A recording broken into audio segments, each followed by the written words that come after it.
Yes, Mr. Carmichael.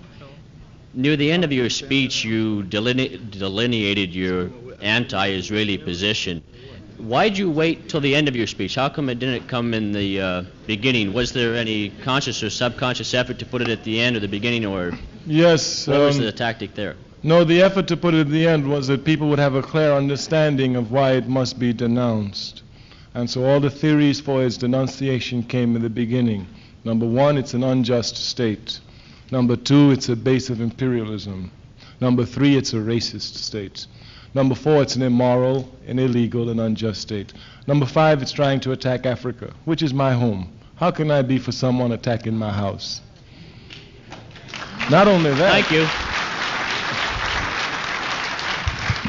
Not only that, I have to be opposed to world Zionism, you see, because not only have I had political contact with them, but I have a lot of personal contact with them. Zionists have a lot of influence in the black community in America. They control the black artists and entertainers and the radio stations in our community.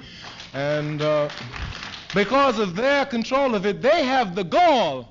They have the unmitigated gall to try and boycott my wife from singing for her people. And you want me to stand up and pray for them? Come on, man. Be serious.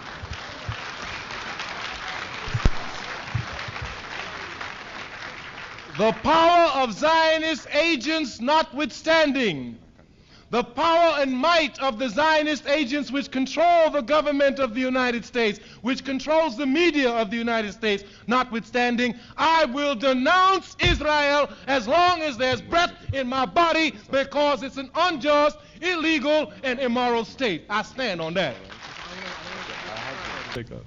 Mr. Carmichael, my first comment is a historical correction. The blacks did not build the pyramids, the Jews did. The Jews? That's I'm sorry. number one. I beg your pardon? The blacks did not build the pyramids, the Jews did. That's comment number one. Okay. That's right, Jewish labor under Egyptian slave masters. Continue. My second comment. Wouldn't have built them without slavery either. Continue, My please. second comment. We let him state it. You want to help him? Come. You can help him. Comment number two. Let your brother continue. Comment number two. If you believe that the Zionists control and exploit the people in this country, then you're an anti-Semite, even though you deny it in your book. Stokely Speaks. Okay. Let's take your... Comment number three. Oh, I'm sorry. It's too bad that you align yourself against the national liberation movement of the Jewish people, Zionism. Because by doing that, you align the black people against the Jewish people.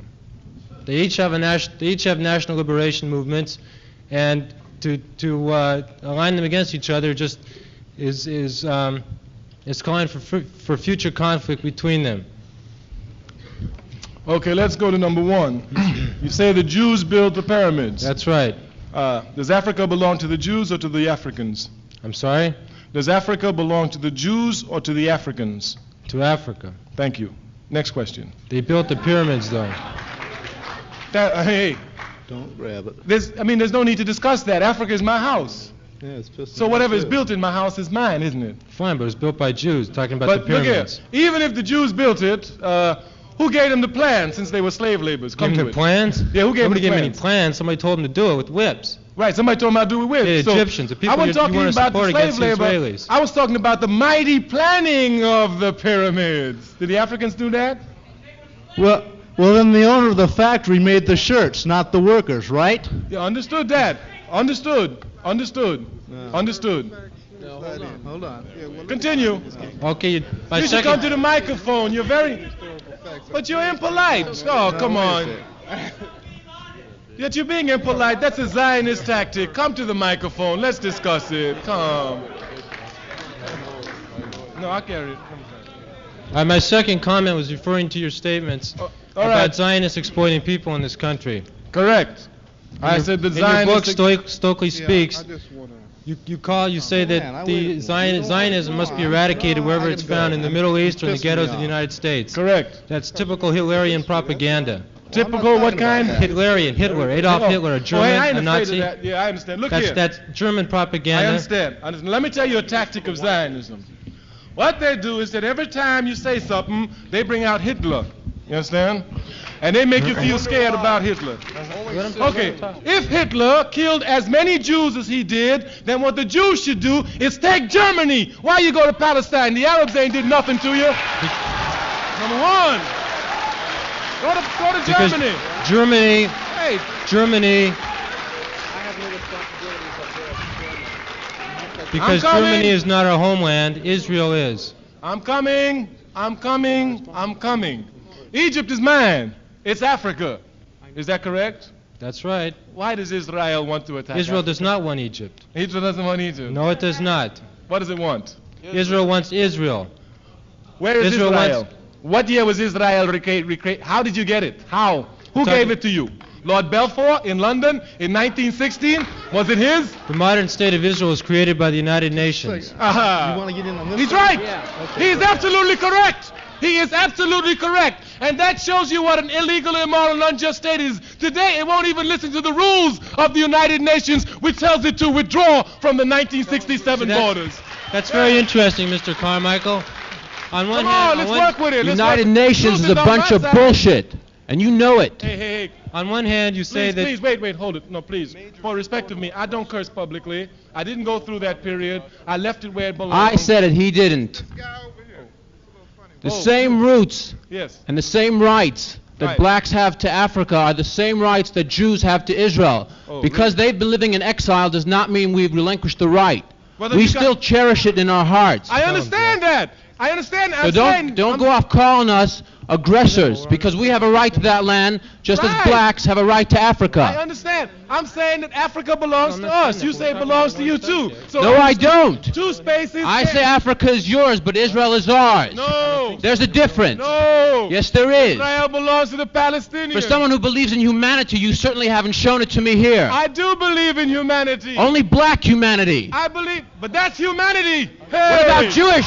Hey. No, if Hey. you're going to go that way, Stokely, then it's yellow humanity. Hey, come on. Are blacks the only people in the world? No, we're not the only people in the world. Are We're Jews a people? Huh? Are Jews a people? They call themselves a people, yes. they are a people. Well, you wait in line. I've been waiting here. Let me say I've been something. waiting in I know, line, but man. It's Let gonna me be- say this. Let me say something here. Wait a minute. Hold it now. Wasn't it in June the 12th, 1948, that they made the exodus from Europe? Was that it?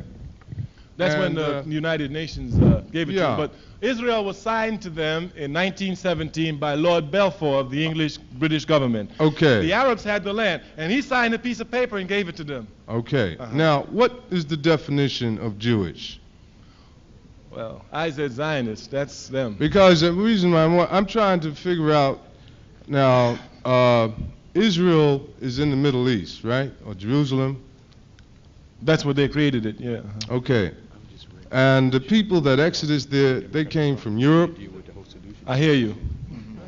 Were they I hear you. Germans and Polacks Yes. and things like that? Yes. They also Yeah. came from Yemen, I hear Morocco, you. I Iraq, hear you. Egypt, Jordan. Man, I'm on the mic. People gonna think I'm saying this shit. No, I'm saying. I hear you. I hear you. Okay. I'm sorry. Wait. Please, let me just finish this last question on the question of anti-Semitic. Now, when he says I'm anti-Semitic, I'm supposed to jump back and say, hey, no, I'm not that. But in the first place, his definition is incorrect. As I understand it, the Arabs are also a Semite people, and I support the just claims of the Palestinian people to their land. Thus, I am pro-Semitic. I am pro-Semitic. Anti-Semitic has never meant anti-Arab. It's always meant anti-Jewish. And You know make it. it mean that, but you should have heard my speech in 1968. I said the power to define will anti-Jewish, be our Mr. right, Carmichael. that self-determination. You are anti-Jewish. You're an anti-Semite. Hey, I'm anti-Zionist. I'll tell you what I am. Anti-Zionist. Is that? I'm anti-Zionist. I'll tell you what I am. Just speaking for 10 minutes. Each struggle evolves, and as it evolves, it reaches and moves up on new levels. This is true of all struggles. All people struggle. Thus, it is also true of the African struggle. The African struggle in particular has reached a new level, as has the worldwide struggle in general. That new struggle must be represented also in its form, whereas, for example, in 1968 or 1965, we would be yelling and screaming and appeared to be emotionally upset about injustices. In 1973, so our struggle must advance. We cannot be still yelling and screaming about things. We have to proceed in a logical and scientific manner to outline our problems, provide their solutions, and carry out the work. Thus, the level our struggle has reached today is a level where, while we are emotionally involved, and certainly we must be emotionally involved, it's our struggle, it's our very life, our struggle must be guided by clear rational thought, following clear principles of scientific reasoning. Scientific reasoning is necessary. When I use the word science, I merely mean science, all knowledge, fact, that which can be held up to light and seen. Science, 1 and 1 plus 2. Everybody can see it. I say this because struggles must be guided by clear ideology. Struggles must be guided by clear ideology. And the ideology, if it is to be successful, one of its criterion is that it must be scientific. You can't say to someone, I believe this, thus so and so, or someone told me this and I'm telling you this. No, you must be able to see each person struggling and show them why this is so. And not only why this is so, but why it is logical and why it is inevitable, therefore it is successful. That must be done. Thus today, we intend to do some of that. Talk very slowly, very carefully about rational guidelines for revolutionary struggles. Now, as I said earlier, the African struggle, of course, follows general principles. But all struggles do, but the African struggle itself is a particular struggle and thus has its own particular principles. Today we speak before an audience that is composed of Europeans and Africans. Rather than just speak about the specific aspect of the African Revolution, I think it would be more fitting if we spoke about general principles of revolution, general principles about revolution. Now, I've been mentioning the word revolution quite a bit, and maybe we ought to talk about it. When I use the word revolution, I mean a complete and thorough and dialectical changing of one system to the next. A complete, thorough dialectical changing of one system to another. Carmichael is not calling for bloodshed. Carmichael is a political activist who has credentials, outstanding credentials, if I must add. And Carmichael happens to perceive certain things. And Carmichael perceives that revolution is going to take the world by storm. And that revolution is not going to be outside, and in part it will be all over. Thus there will be and must be revolution in America. Understand, Carmichael is not calling for revolution. Carmichael is not saying, let's have revolution. Carmichael is saying, based on his study and based on his activity, Carmichael knows revolution is coming. Carmichael knows it's coming. And thus, since Carmichael knows it's coming, Carmichael is telling everybody, it behooves you to understand what's happening and be on the right side. Otherwise, you'll be like Elridge Cleaver used to say, part of the problem or part of the solution. You better be part of the solution, because it will be solved. There's a difference between revolution and reform. It's a big difference. In reform, a man observing a foundation, observing a system, sees many problems. But he assumes that there's nothing wrong with the system. The foundation of the system for him is a good system. Thus, what he seeks to do is to change the building as best he can, but he wants to leave the foundation intact. Example, if I came to this building, it's Ackerman Hall, is it not? If I came to Ackerman Hall and I looked at the foundation was falling. It was just falling, couldn't possibly stand. If I were a reformist, I'd say, okay, put a piece of board over that. So we cover the foundation. We haven't touched it, and then I'll come here and say, put a window there, put a door here, put a frame here, put 2 rooms where there used to be 1. What I'm doing is reforming the system. I am trying to make it look different, but I'm keeping the same rotten foundation. You must understand that, because this country is full of reformists, black people notwithstanding. And these reformists have a tendency to deceive you, to let you believe that things are really being changed, when in fact the foundation has not been touched, and the longer it stays, the more rotten it becomes. The more rotten it becomes. A revolutionary comes into the building, observes Ackerman Hall, and says, looks at the foundation and said, hey, this foundation is filthy, it's rotten, it's corrupt, it must be torn up. A new one must be put in its place. Once he makes that decision, and once that theoretical decision which he's made is demonstrated actively in his day-to-day life, you have a revolutionary. Thus, a revolutionary is not someone who seeks to reform a system, he's someone who seeks to replace it. I'm a revolutionary. I'm not a reformist. Instead of going through theories, let me give some direct example. Let's say that I'm a capitalist. And let's say that I sell shirts. I sell shirts. I have a shirt factory. Let's say this is my factory. I own it. The machinery. I have a place where I get cotton. Now, I own it. I'm the capitalist. And let's say you are my workers. You are my workers. You don't know me. You never see me. You see my lackeys, you know, maybe my foreman, but you never see me. Now, let's say it costs me 50 cents for cotton for every shirt I make. And let's say it costs me 50 cents for upkeep of my machinery. That's $1. And let's suppose I pay you $1 for every shirt you make. That means it costs me $2 to get a shirt. Labor included, your labor. I pay you for making the shirt. Now, when I sell the shirt, being a capitalist, and you must know something about capitalism, very important. The sole motivating force in a capitalist society is profit. Profit. That is the sole motivating force. Profit. Get money. Get it. Get it as fast as you can. Get it any way you can, but get it. Just get it. Just get it. And even in the African community, it affects us here in this country, because Africans, those of us living in America, those of us born in America, we are imbued with the philosophy of capitalism, and sometimes we don't even recognize it. Thus, you find brothers and sisters even selling dope to their brothers and sisters to make money. Again, because we're imbued with the philosophy of get some money. Ain't nothing wrong to kill for money. Hell, your country is napalming for money. You can certainly kill for some money. All right, just get it. Just get it. It's the overall philosophy. When we talk about revolution, we must talk about changing values. We must talk about changing values, and we must understand these values. To the shirt factory. I've not forgotten. I'm just going to tie it in. I'll tie it in for you. I'll tie it in. You will see, you must look under the shirt factory, too. You must look for spiraling economy. That's very important, spiraling economy. I sell the shirt for $5. I sell the shirt for $5. I don't do anything. You're the one who make the shirt. I'm exploiting your labor. You toil, you sweat, I get the fruit. That's right, I get it. But you grow it, you plant it by the sweat of your brow. I get it.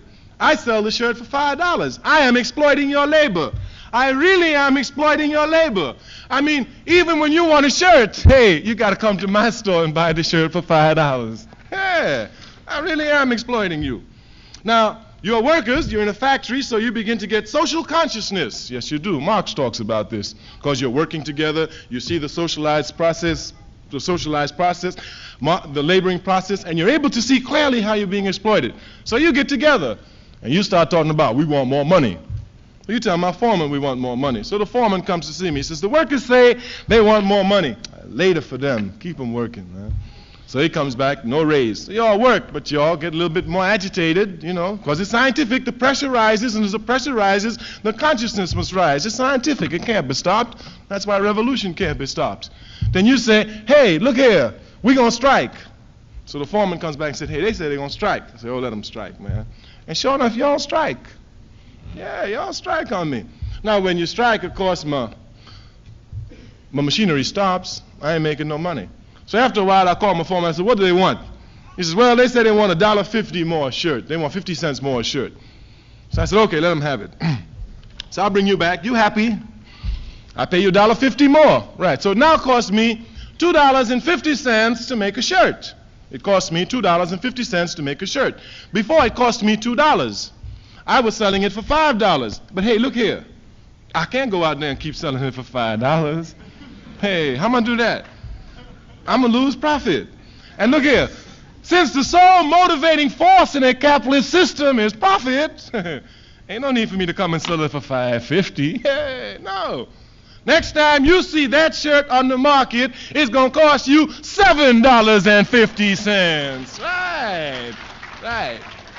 And that's what's known as the spiraling economy, because profit is what about? Wages go up into demands of the workers and prices rocket. Wages go up, prices rockets, and it keeps going and going and going until it's got to blow the top. It's scientifically real. That's why Nixon is talking about freezing wages and freezing prices. He's stupid. You got to freeze capitalism, Nixon. Freeze capitalism. That's the problem. That's the problem. Yes, that's the problem. You must understand these concepts, because once you begin to understand them and master them, you will see the inevitability of revolution. Not only the inevitability of revolution, but you will see the inevitability of victory for the struggling masses around the world once you understand the scientific principles of revolution. Once you understand it. And when you understand that, then you will understand what President Nkrumah says when he says the secret of life is to have no fear. To have no fear. Because once you understand that yours is a course which cannot be defeated, you can scorn death. You can look it right in the face when it's coming. And when he's about to pull the trigger, say, hurry up, pull the trigger. There are 50,000 brothers climbing over my back to get to you. Pull it, pull it, pull it. Right on, stay. Must. It's especially necessary for Africans in this country to know that we have nothing to be afraid of. Our victory is assured. It's assured. It's written in history. It's already down there. Can't nobody mess with it. Scientifically, we'll prove it step by step. One of the cornerstones of capitalism is the concept of private property, a backward concept, an uncivilized concept, a dehumanizing concept. Private property. This is mine, says the capitalist. This land is mine. I own it. That's nonsense. Didn't nobody come here with no land. How you gonna own it? He came here the same way I came, and I didn't have no land with me when I came. And my father didn't have none, and my grandfather didn't have none, and my great-grandfather didn't have none. So can't nobody own none unless you usurped the land by unnatural and barbaric means. Obviously, the land belongs to everybody. The land belongs to everybody.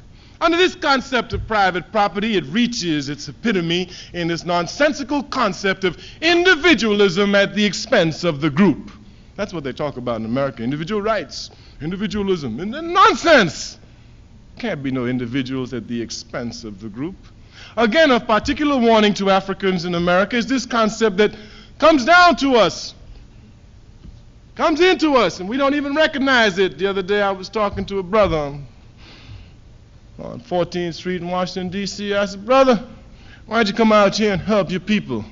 He said, I can't help my people unless I help myself. He said, I'm trying to help myself, and then I'll help my people. And he really felt he said something. You know, he saw I walk away. I said, hey, brother, can you rise above your people? Obviously not. No man can rise above his people. Thus, you have to help your people, and by helping your people, you will help yourself. Of course, it's the only way. It's the only way.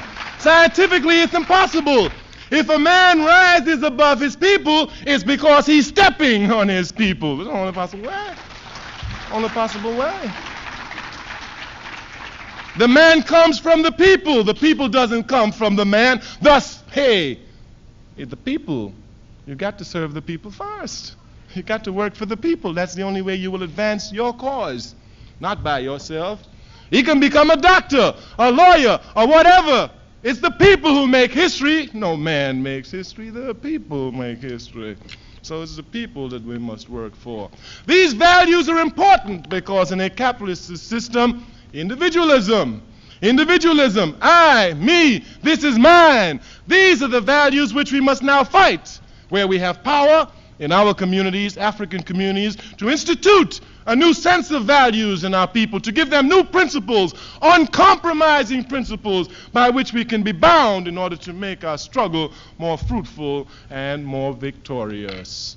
In the other sense, in the larger community, we must try to show them, we must try to explain to them the necessity of new values which are diametrically opposed to the values that are found in a capitalist system, and hope that those people understand it and move to destroy capitalism. Move to destroy capitalism. Individualism, very bad, very backward, totally backward concept, but they hold it. Under a capitalist system, this is the funniest one, they have what is known as conflict of interest. Hey, and they, not only do they respect conflict of interest, hey, they hold it sacred. They hold conflict of interest sacred, you understand? They teach you, I know your American government teachers, they say, this is the gross national product of America, $300 billion trillion. Everybody say, wow, that's a lot. And it's a lot. Yeah, it's a lot. Ain't no problem with it, it's a lot. Then he says, but in this country, we have farmers, we have workers, we have teachers, we have lawyers, we have employers, and everybody must fight to get a piece of the pie. Yeah, right on. And whoever gets the biggest piece, all praises, you know. And everybody accepts that, man. They tell you all the time, this is a society of conflict of interest. And everybody's fighting to get the biggest piece. Now, here's the funny part. The same people always get the big piece. They always get the big piece, right?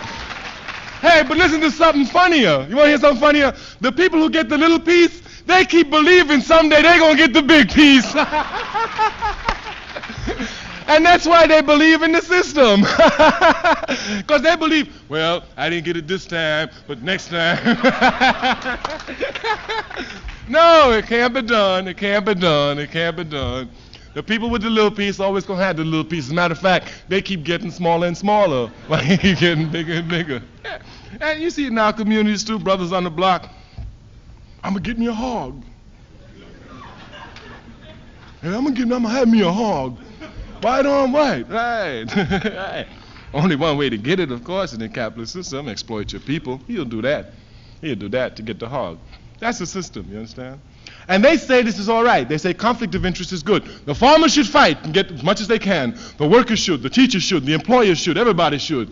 Yes, and everybody believes that someday they are going to have the big piece of pie. This backward system, totally backward system. Again, I'm not calling for revolution. I see it coming, and I want to be part of the solution. I don't want to be part of the problem. I've been the victim too long, so I want to be part of the solution. I am saying that all of us must opt for revolution. All of us must opt for revolution.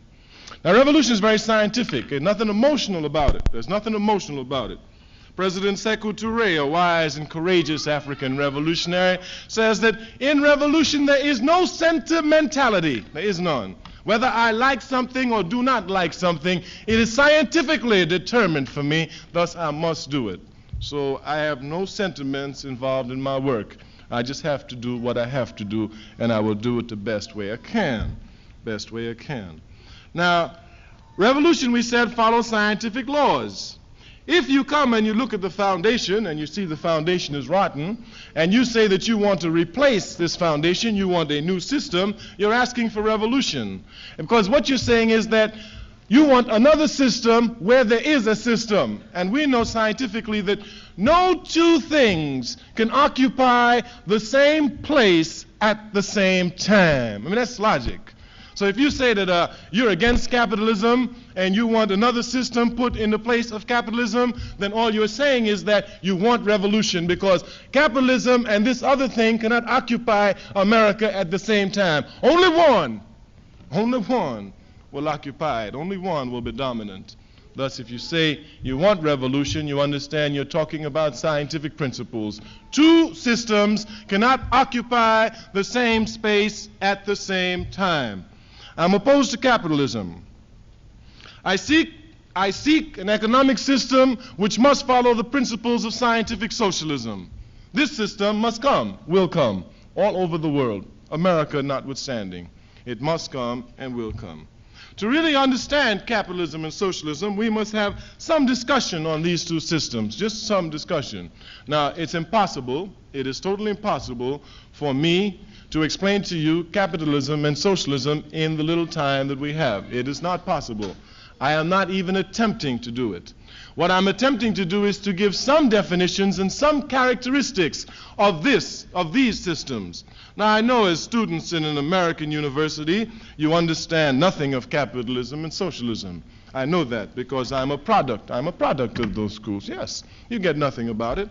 They don't even discuss it. How can they discuss it? It's not possible for them to discuss it. Not possible. I mean, they're fighting communism because capitalism is democracy and freedom and et cetera, et cetera. It's impossible for them to tell the real truth about the system. It's also impossible for them to tell the truth about socialistic and communistic systems. But the truth will be told. The truth will be told. Not in words, but in action. Clearly demonstrated by the Vietnamese, for example. The truth will be told. The truth will be told. The truth will be told. Capitalism is a backward system. It's backward. It is degrading. It is dehumanizing. If one ever looks carefully at a capitalist system and a socialist system, you must want to know, why would anybody with any sense in their head pick capitalism? I mean, why? Only a greedy man, only a man not understanding society, mankind, humanity, civilization, only a man so encumbered by his own greed that would lead to his own destruction would choose capitalism. Under a capitalist system, the means of production. Now, you're students. So, like, I'm just going to give you a few teasers, if you will, on capitalism. But your job is to study them. Your job is to understand them. If you're students, I mean, if you didn't just come here for a piece of paper, you must understand politics, because politics dominates your very lives, all of you. They dominate your lives. And you must have some understanding of the systems which you support or which you try to tear down. You must understand them. The means of production is owned and controlled by a very few people. A very few people. Small number, not a lot, few. A few people own and control the means of production. By the means of production, I mean anything necessary, machinery notwithstanding, money and resources, to build, to produce things which can be sold on the market. To produce things which can be sold on the market. Only a few people own and control the means of production. Example, General Motors has means of production, resources and machinery to build and produce cars. The owner of General Motors is a capitalist, the owner. Now, under him, there are many people who have big jobs, make a lot of money, like perhaps the general director of General Motors. The general director of General Motors, he is not a capitalist. He's not a capitalist. He is a lackey of capitalism. He is a lackey of capitalism. There's no doubt about that. That he is. He is what Chairman Mao Zedong would call a running dog lackey of capitalism. He's that. He serves the interest of capitalism. He derives a good living from serving the interests of capitalism. Thus, he will probably support capitalism. As a matter of fact, he will support it harder than the capitalist will. He will. But he's not a capitalist. He's not a capitalist. We must understand clearly when we talk about capitalism, who are the capitalists? As if we understand that there are only a few people who own and control the means of production in the society, then we begin to understand that there are a few capitalists. And these capitalists exploit everybody because everybody works for them. Everybody sells their labor to them. It is by selling your labor to a capitalist that he's really able to exploit you. This is our national product, $3 million. It is not much.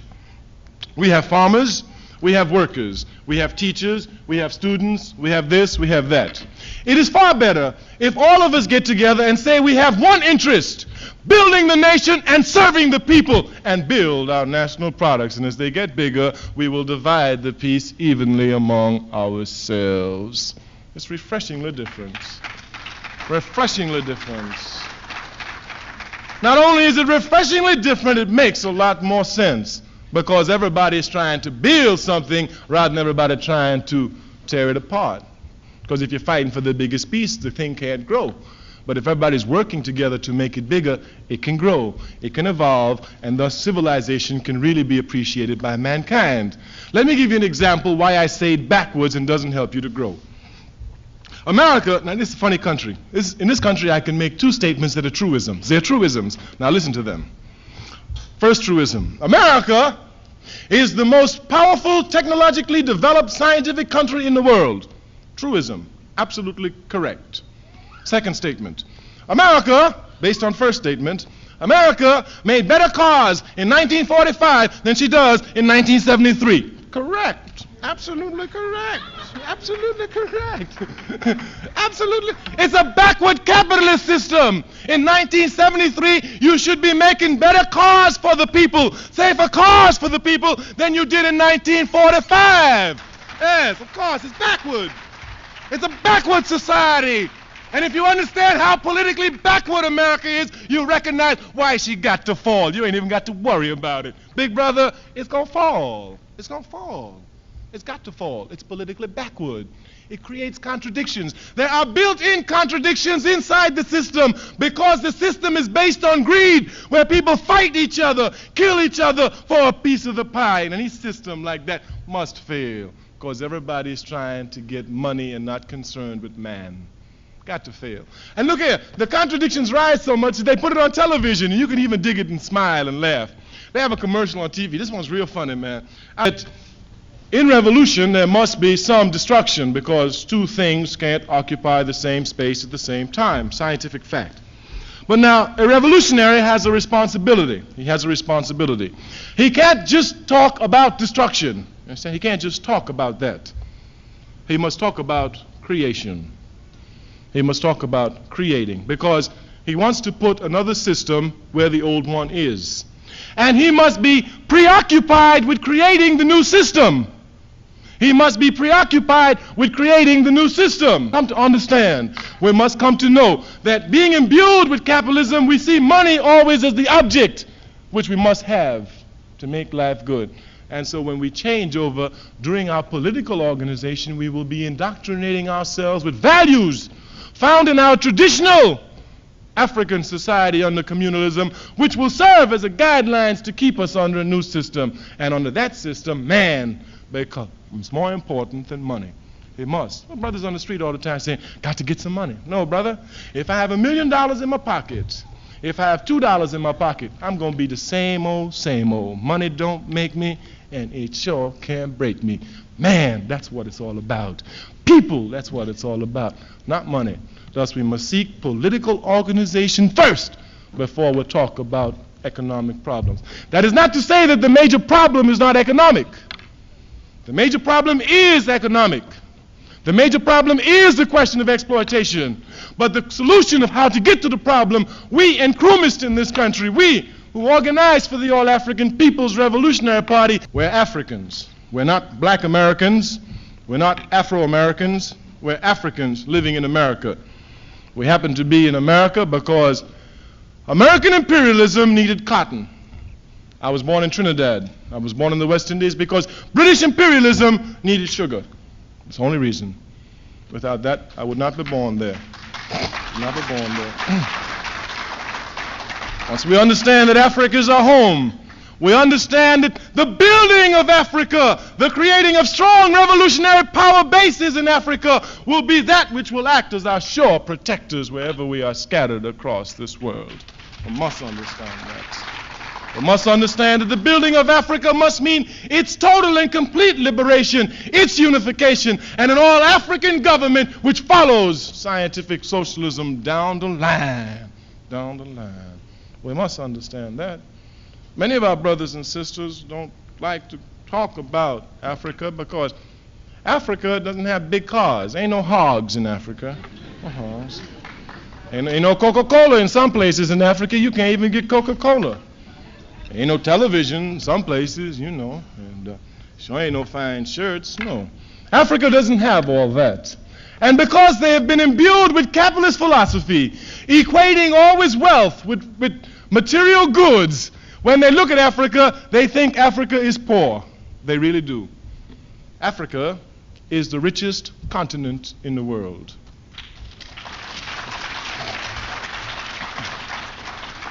But dig how rich Africa is. She is rich on two grounds. Her first and most important.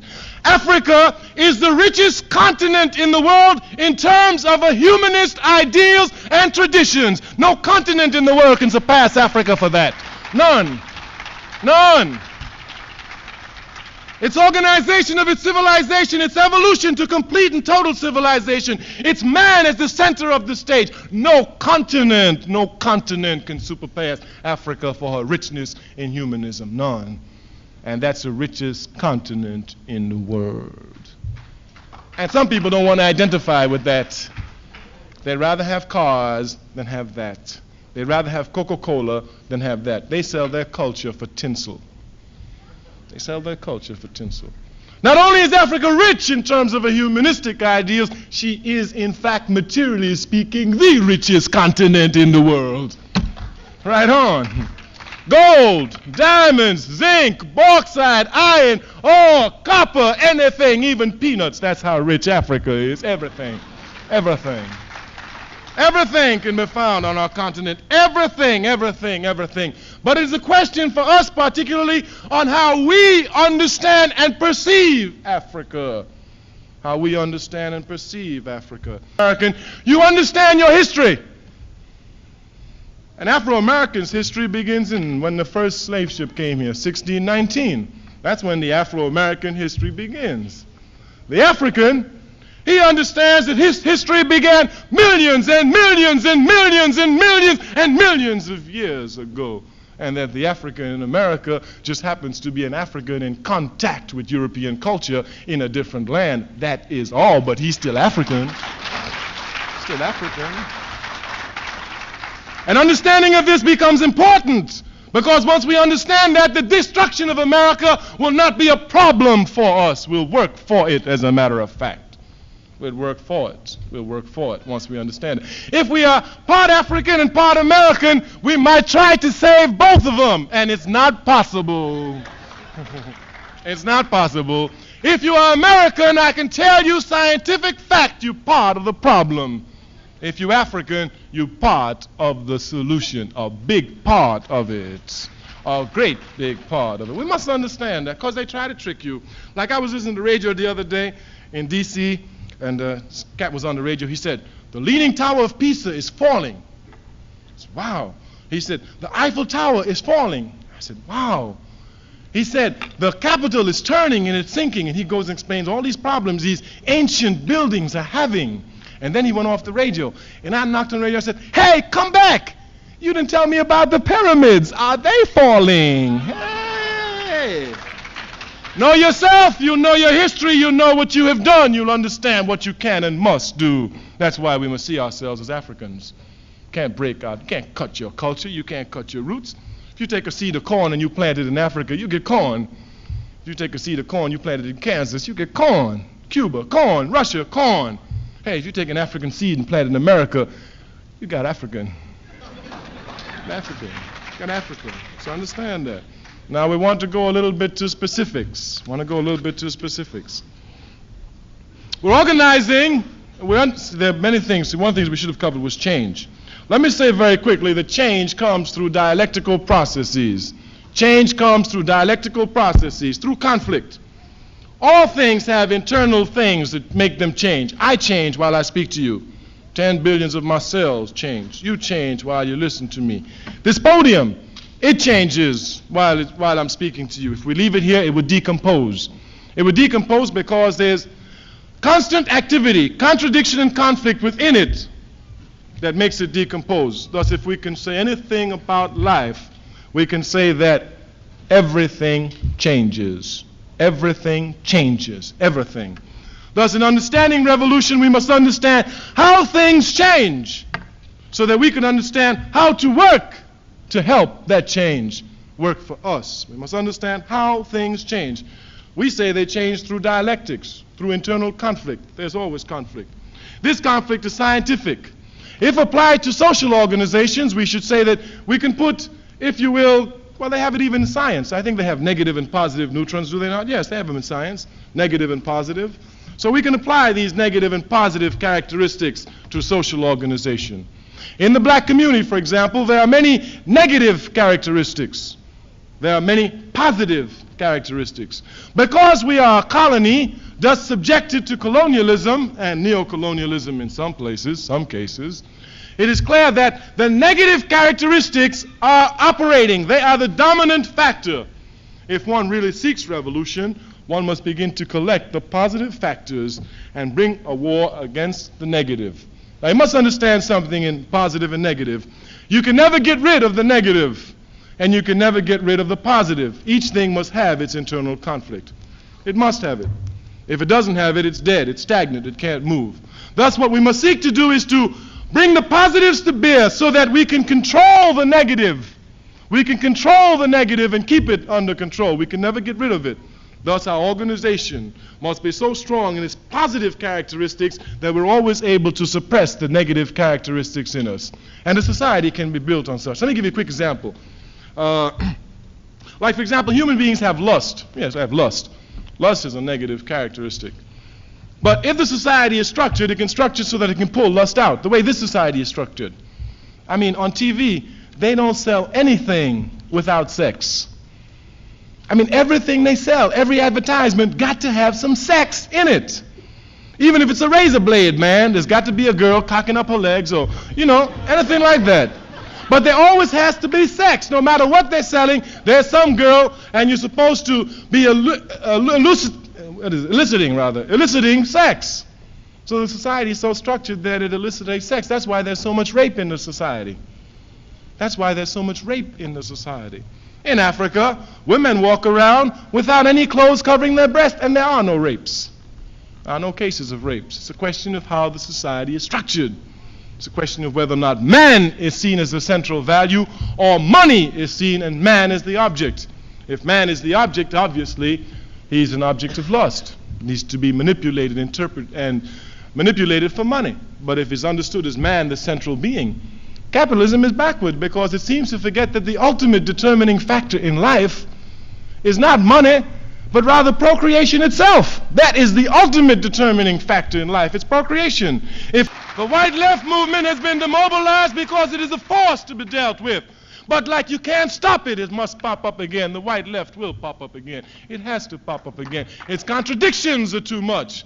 Though they try now to deceive you, don't be deceived. When they talk about ecology, don't worry about ecology. Ecology is a symptom. The root cause is capitalism. Root cause is capitalism. Thus they pay money. Everybody talks about ecology to get you co-opted to understand it's a symptom. It's a symptom of an unplanned society, which is a basic characteristic of capitalism. It's a symptom of a system which just wants money, so it puts its factories where it can get its labor and get rid of its waste the cheapest way it can. It's capitalism that the ecology movement must go against. The women's lib movement is an idiotic movement if it doesn't understand its root cause is capitalism. The cause is not man. You fight against a man for a job. It is the symptom, a system known as capitalism, which pitches man against woman to exploit more profit. Thus, root cause of woman's lib is capitalism. And until they go to capitalism, they are deceiving the masses of American women. That's a fact. Facts.